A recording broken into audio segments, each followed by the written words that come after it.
تعالیٰ کا احسان عظیم ہے۔ اللہ تعالیٰ نے اپنے گھر میں آنے کی، بیٹھنے کی عبادت اور سب سے بہترین عبادت کو سب سے بہترین دن کے اندر ادا کرنے کی توفیق بخشی ہے۔ اللہ تعالیٰ ہماری ٹوٹی پھوٹی عبادات کو قبول و منظور فرمائے اور ہمارے عمل صالحات کے اندر مزید بہتری ہے۔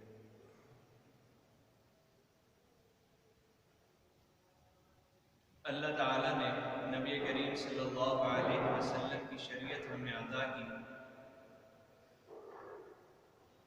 اور ہمیں اس پر چلنے کا، اس پر ٹھہرے رہنے کا حکم دیا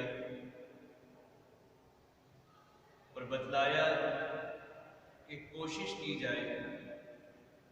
کہ ہم اس کے اوپر قائم رہیں، ہم اس راستے سے، اس شریعت سے، ان احکامات کی پیروی سے بھٹک بھی جائیں گے، کبھی کبھار ہمارے میں تھوڑا سا ٹیڑھ پن بھی آئے گا۔ اس کا بہترین حل بھی قرآن کریم میں ہمیں بتلا دیا کہ ہم اپنے اعمال صالحات کو ادا کرتے رہیں اور اللہ سے دعا مانگتے رہیں کہ ربنا لا تزغ قلوبنا بعد إذ هديتنا وهب لنا من لدنك رحمة إنك أنت الوهاب۔ یا الہ العالمین، ہمارے دلوں میں کسی بھی قسم کا ٹیڑھ پیدا نہ کرنا، من لدنک رحمہ، بعد از اس کے کہ آپ نے سب سے بہترین رحمت ہمیں عطا کر دی، بعد از اس کے کہ آپ نے سب سے بہترین دین ہمیں عطا کر دیا، بعد از اس کے کہ آپ نے ہمیں سب سے بہترین امت میں شامل فرما دیا۔ اب ہمارے دلوں کو یا الہ العالمین ٹیڑھ سے بھی بچا لیجئے۔ یا بارہا ہم اپنے پورے دن کے اندر، مختلف عبادات کے اندر، بالخصوص نماز کے اندر، بارہا اللہ سے اللہ کے احکام کے مطابق دعا مانگتے ہیں۔ اللہم اہدنا الصراط المستقیم صراط الذین انعمت علیہم غیر المغضوب علیہم ولا الضالین آمین۔ یا الہ العالمین، یہ صراط مستقیم بھی آپ کی طرف سے ہے، اس پر چلنا، آپ کی پیروی کرنا ہے۔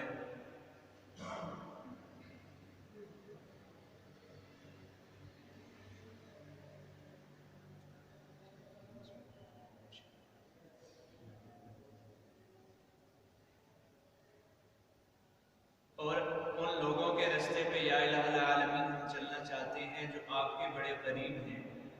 آپ سے آپ کا انعام حاصل کرنے والے، آپ کی رضا کو حاصل کرنے والے ہیں، اور ایسی جماعت یا ایسے لوگ کہ جن سے آپ راضی نہیں ہیں، جو آپ کے غضب کا شکار ہوئے ہیں، اللہ تعالیٰ ہمیں ان کی صفوں میں یا ان کی گروہ میں یا ان کی مجالس سے بھی اللہ تعالیٰ ہمیں محفوظ فرما لے، کہ ہم نہ تو اللہ کے غضب میں آئے اور نہ ہی اللہ تعالیٰ کی طرف سے عطا کردہ صراط مستقیم کو حاصل کرنے کے باوجود ہم گمراہی کی طرف بھی نہ جائیں۔ ربنا لا تزغ قلوبنا بعد إذ هديتنا وهب لنا من لدنك رحمة إنك أنت الوهاب، اور ہم اس ہدایت دینے والے سے ہی اس ہدایت پر قائم رہنے کی دعا مانگتے ہیں۔ اب اس زندگی میں جو ہمیں اللہ نے عطا کی ہے، اس میں شریعت پر قائم رہنا، شریعت کے اصولوں پر، شریعت کے احکامات پر قائم رہنا، عمل پیرا رہنا، یہ ہمارا دینی فریضہ ہے۔ جو کمی کوتاہی، پریشانی، غلطی، گناہ سرزد ہوں گے تو ہم رحمت للعالمین صلی اللہ علیہ وسلم کی سکھائی ہوئی تعلیمات سے اللہ تعالیٰ کی رحمت جو ہم اپنے گناہوں کی وجہ سے دور کریں گے، اس کو دوبارہ سے حاصل کرنے کی کوشش کریں گے۔ ربنا اغفر لی ولوالدی وللمؤمنین یوم یقوم الحساب، اور اپنے لیے بھی مغفرت کی دعا کریں گے، اپنے والدین کے لیے بھی کریں گے، اور وللمؤمنین تمام امت کے لیے ہم دعا کریں گے کہ یا الہ العالمین ان کو، ہم مجھ خود سمیت ہم سب کو معاف فرما دے، ہماری مغفرت فرما دے۔ نبی کریم صلی اللہ علیہ وسلم نے ہمیں سکھلایا اور آپ علیہ السلام نے اپنی تمام تر زندگی میں سب سے بہترین اخلاق رکھا، اور اس دنیا میں، اس جہان میں کیا کسی بھی جہان میں نبی مکرم صلی اللہ علیہ وسلم سے بہتر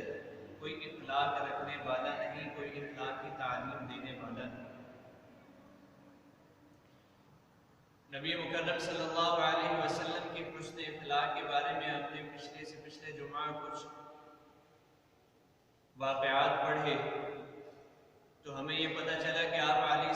السلام نے ہمیشہ ہر کام میں اپنی ذات کی طرف سے درگزر کا کام کیا۔ ہاں، جہاں کوئی دین کی مخالفت پر آ گیا،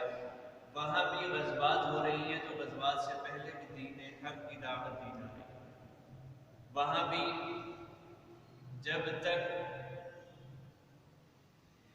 وہ مخالفت کے اندر، دشمنی کے اندر کلم کھلا آ کر لڑنا نہیں شروع کر دیتے تو پھر بدلے میں ان کے ساتھ قتال کیا جاتا ہے، لیکن اس میں بھی رحمت للعالمین صلی اللہ علیہ وسلم نے ہمیں یہ سمجھا دیا کہ ہم بزرگوں کے ساتھ، عورتوں کے ساتھ، بچوں کے ساتھ رحم والا معاملہ کریں،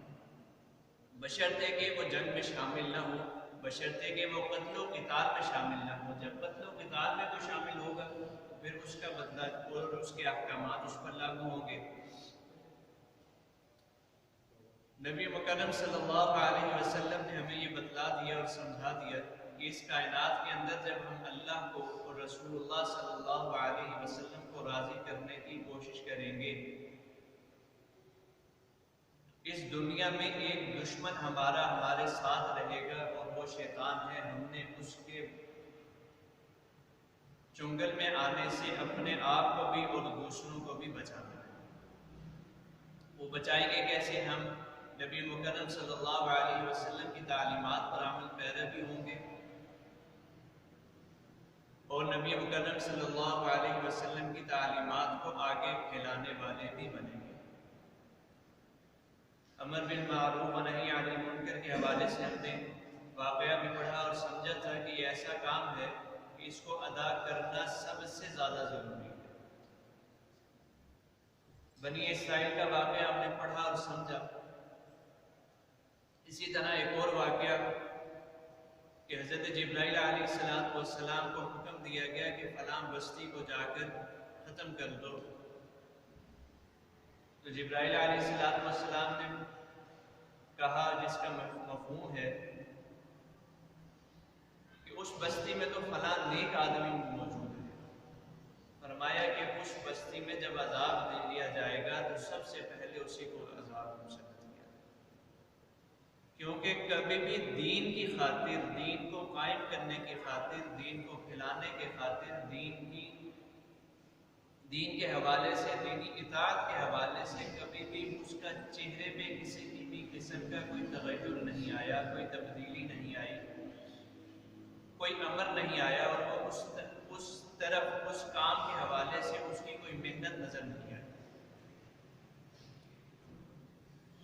اس سے ہم یہ اخذ کر سکتے ہیں کہ ہم بارہا یہ کہتے اور سننے آتے ہیں کہ میں عمل خود نہیں کرتا تو میں دوسرے کو کیسے کروں۔ تو اللہ تعالیٰ نے ہمیں یہ بہترین چیز عطا کر دی کہ ہم عمل کہیں گے دوسروں کو، لیکن اصلاح ہماری ہو جائے گی، اور اپنی کمی کوتاہی کی وجہ سے ہم معاشرے میں ہماری کمی کوتاہی کا اثر نہیں جائے گا، بلکہ ہماری اس کمی کوتاہی کا اثر ہمارے تک محدود رہے گا، اور ہم اپنی اور دوسروں کی اصلاح کا چونکہ کریں گے تو انشاءاللہ عمل کی طرف اللہ تعالیٰ خود ہمیں لے جائے گا۔ نبی مکرم صلی اللہ علیہ وسلم نے ہمیں بہترین اخلاق، کردار اور حسن سلوک سکھلایا ہے۔ اب وہ کون سی چیز ہے یہ بھی بتلا دیا کہ اس سے تمہیں پھیرنے کے لیے، اس سے تمہیں دوسری طرف کرنے کے لیے، دوسرے راستے پر چلانے کے لیے جو دشمن ہوگا وہ شیطان ہے، اور شیطان جو سب سے بہترین ہتھیار اپنا استعمال کرے گا وہ تمہارے دل میں غصہ ڈالے گا۔ ایک غصہ تمہارے درمیان آئے گا اور اس غصے میں تم اپنے ہوش ہوش و حواس کھو دو گے، اور اس کھونے کی ہوش و حواس کو کھو دینے کے وقت تم کوئی ایک ایسا عمل کر دو گے کہ جس سے بات بڑھتی جائے گی اور کبیرہ گناہ سرزد ہوتے جائیں گے۔ نبی مکرم صلی اللہ علیہ وسلم نے فرمایا کہ غصہ نہ کیا جائے، اور جب کسی کو غصہ آ جائے تو وہ اپنی حالت کو بدل لے، وہ کھڑا ہے بیٹھ جائے، بیٹھا ہے لیٹ جائے، پانی کا استعمال کرے، پانی کو پیے بسم اللہ پڑھ کے، اور فرمایا کہ ایسا انعام اللہ تعالیٰ کے رسول صلی اللہ علیہ وسلم نے ہمیں بتلا دیا کہ مجھے غصہ آیا ہو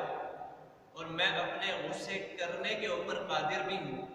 میں اس ریئیکشن کے اوپر، میں جو بھی اس غصے میں آ کر کام کروں گا میں اس پر مکمل قادر ہوں، جو بھی کروں گا مجھے اس میں جیت فتح بہترین، میرا عمل میرے لیے آسانی پیدا کرے گا، آپ وہ برا عمل ہے۔ فرمایا کہ قادر ہونے کے باوجود جو اپنا غصہ ترک کر دے گا، اپنے غصے کو چھوڑ دے گا، فرمایا جنت میں اسے اجازت دی جائے گی کہ جو حور اس کو پسند ہے وہ اب اس کو حاصل کرے۔ اب غصے میں اسی طرح کہا گیا کہ کسی بھی قسم کا معاملہ کرتے ہوئے مشورہ کرنا لازمی ہے، جذباتی ہو کر کوئی فیصلہ کرنا نہیں چاہیے۔ یا اس کو اس طرح سمجھ لیجئے کہ بتلایا گیا کہ جو جلدی کا کام ہوتا ہے وہ شیطان کا ہوتا ہے، یعنی آپ سوچ سمجھ کر کام کریں گے، مشاورت کے ساتھ کام کریں گے، اللہ تعالیٰ کی برکت اس میں، اور وہ کام کا نتیجہ کبھی بہتر آئے گا، کبھی بہتر نہیں بھی آئے گا۔ اور ہم بارہا اپنی تمام مثالوں کو ہم اپنی چیزوں کو سمجھنے کے لیے جو مثالیں دیتے ہیں وہ ایک ہی ہمارے لیے کافی ہے، غزوہ احد کی۔ نبی مکرم صلی اللہ علیہ وسلم نے مشاورت کی، فیصلہ کیا، غزوہ ہوا، غزوے کے دوران تھوڑی سی پریشانی ہوئی اور پھر غزوے میں اللہ تعالیٰ نے ہمیں فتح دی۔ تو ہم نبی مکرم صلی اللہ علیہ وسلم کو قرآن میں اللہ حکم دے رہے ہیں کہ آپ ان کو معاف فرما دیجئے اور پھر دوبارہ سے ایسے ہی مشاورت کیجیے کریں، اور پھر جو فیصلہ ہو اس فیصلے کے اوپر پھر قائم رہا کیجیے، پھر اس فیصلے پہ آپ قائم رہیں گے تو وَلَقَدْ صَدَقَكُمُ اللَّهُ وَعْدَهُ، پھر جو اللہ کی نصرت کا وعدہ ہے، اللہ کی مدد کا وعدہ ہے کہ اللہ ہمیں دنیا میں بھی سرخرو کریں گے، آخرت میں بھی سرخرو کریں گے، پھر اللہ اپنے وعدے کو پورا فرمائیں گے۔ اور خدا نہ خواستہ اس امر میں، حکم میں کسی بھی طریقے کے اندر میں غصہ کر جاؤں، میں کوئی کبیرہ صغیرہ گناہ کر جاؤں، میں اپنی زبان کا غلط استعمال کر جاؤں، تو میں بدلے میں صرف پلٹ کر اللہ سے دعا کر لوں کہ یا اللہ میرے سے غلطی ہوگی، مجھے معاف فرما دے، اللہ مجھے معاف فرما، اور آئندہ نہ کرنے کا عزم اپنے اندر رکھ لوں، اور آئندہ خدا نہ خواستہ غلطی سے پھر گناہ ہو جائے تو پھر میں اللہ تعالیٰ سے اس کی مغفرت طلب کر لوں، کیونکہ میں اس کو کرنا نہیں چاہتا اور میرے سے ہو گیا بھٹک، اور وہ عمل سرزد ہونے کی وجہ سے میں اللہ تعالیٰ کی رحمت سے دور ہو رہا ہوں، تو میں دوبارہ اللہ تعالیٰ کی رحمت کو حاصل کرنے کے لیے اللہ کے گھر میں آ جاؤں۔ علماء فرماتے ہیں کہ ہم پریشانی میں، ہمارے معاشرے کے اوپر یا کسی علاقے میں ہوں اور پریشانی آ جائے تو ہم اپنی ذات کو دیکھتے ہیں اور کہتے ہیں ہمارا انفرادی کچھ ایسا تو ہے نہیں کہ ہم وہ کریں اور اس سے یہ کام چلا جائے۔ جیسے اس کی مثال لے لیجئے کہ وبا ہے، تو ہم یہ کہیں گے کہ ہم اپنی حفاظت تو کر سکتے ہیں، لیکن ایسا کوئی کام ہمیں سمجھ نہیں آ رہا کہ نہ میں ڈاکٹر ہوں کہ میں کوئی ایسے ویکسین تیار کر لوں، نہ میں کوئی کسی کام کو کروانے والا ہوں کہ میں اس امر کو مکمل طور پر جو ہے امپلیمنٹ کر دوں۔ فرمایا کہ ہم رو تو سکتے ہیں اللہ تعالیٰ کے، انفرادی سطح پر ہم صرف اللہ کے آگے رونا شروع کر دیں، اللہ تعالیٰ ہماری مشکلات کو، ہماری کمی کوتاہیوں کو، ہمارے گناہوں کو دور فرما دیں۔ فرمایا نبی مکرم صلی اللہ علیہ وسلم نے سب سے زیادہ یہی کام تو ہمیں سکھلایا کہ آپ علیہ السلام اللہ کے حضور سجدہ ریز ہوتے تھے اور روتے تھے، اور پھر اللہ تعالیٰ سے مانگا کرتے تھے۔ کس کے لیے مانگا کرتے تھے؟ ہمارے لیے مانگا کرتے تھے۔ آج ہم، فرمایا علماء اس بات کی ترغیب دیتے ہیں کہ ہم صبح اٹھیں تہجد میں اور صرف اس بات کو یاد رکھیں کہ ہمارے نبی مکرم صلی اللہ علیہ وسلم اس وقت اٹھا کرتے تھے رات عبادت کیا کرتے تھے اور اس میں رویا کرتے تھے، اس کے لیے رویا کرتے تھے، ہمارے لیے رویا کرتے تھے اور اللہ سے اللہ کا فضل مانگا کرتے تھے۔ اور ہم اللہ تعالیٰ کے پیارے رسول صلی اللہ علیہ وسلم کی اس سنت کو زندہ کرنے والے بنیں۔ ہم اپنی ذات کو، اپنے اخلاق کردار کو بہتر بنائیں، اپنی زبان کا بہتر استعمال کرنے کی کوشش کریں، اپنی زبان سے اچھے الفاظ ادا کریں، برے الفاظ سے بچیں، گالم گلوچ سے بچیں۔ ایک گالی سے لڑائی اتنی بڑھتی ہے کہ قتل و قتال ہو جاتا ہے، اور اس وقت صبر کر جانے سے، رک جانے سے، اور فرمایا حتیٰ کہ اگر معاملہ ایسا ہو کہ کسی سنت کو بھی یا اس کی ترغیب دینے سے یا اس کو بیان کرنے سے فساد برپا ہوتا ہو تو تھوڑی دیر ٹھہر جاؤ۔ تو ہم اللہ تعالیٰ کے پیارے رسول صلی اللہ علیہ وسلم کے سکھلائے ہوئے اصولوں پر چل کر اور آپ علیہ الصلوۃ والسلام کی سنتوں پر عمل پیرا ہو کر اگر کوشش کریں تو ہم بھی، ہمارا معاشرہ بھی اور پوری دنیا کے اوپر اللہ تعالیٰ اس کا اثر آتا ہے۔ فرمایا کہ عمل جتنا بہتر ہوگا، عمل کو بیان کرنے والے کی الفاظ میں اللہ تعالیٰ اتنی ہی تاثیر رکھتے ہیں، اللہ تعالیٰ اتنا ہی اثر رکھتے ہیں۔ ہم اپنے اعمال کو بہتر بنانے کی کوشش کریں۔ ہم نماز پڑھتے ہیں اور بارہا ہمارے ہاں یہ ایک چیز دیکھی جاتی ہے کہ نماز پڑھتے ہوئے ہم یہ سوچتے ہیں کہ 5 ہے، ایک پڑھنے کا کیا فائدہ، یا 1 یا 2 کیوں پڑھی جائیں، پڑھنی ہے تو میں کل سے 5 ہی پڑھوں گا۔ اس طرح کے خیالات ہمارے ہاں آتے ہیں۔ تو ہم یہ کوشش کریں کہ ہمیں اگر ایک ہی اللہ نے توفیق دے دی ہے تو ہم مسجد میں چلے جائیں اور ایک ہی ادا کر لیں، پھر اگلا وقت چاہے ہماری اس زندگی میں اللہ ہمیں دے یا نہ دے، انشاءاللہ وہ ایک نماز ہی ہمارے پلٹنے کا باعث بن جائے گی اور ہماری مغفرت کے لیے اللہ تعالیٰ سے درخواست کرے گی۔ ہم چھوٹی سے چھوٹی نیکی کو اپنانے والے اور کرنے والے بنے، اور سب سے زیادہ نبی مکرم صلی اللہ علیہ وسلم کی ذات اقدس پر درود پڑھنے والے بنے۔ حضرت صلی اللہ علیہ وسلم نے فرمایا دنیا کے ہر غم سے تمہیں نجات مل جائے گی، تم نبی مکرم صلی اللہ علیہ وسلم کی ذات اقدس پر درود پاک کثرت سے پڑھنے والے بنو۔ اللہ تعالی عمل صالحات کی توفیق کاملہ نصیب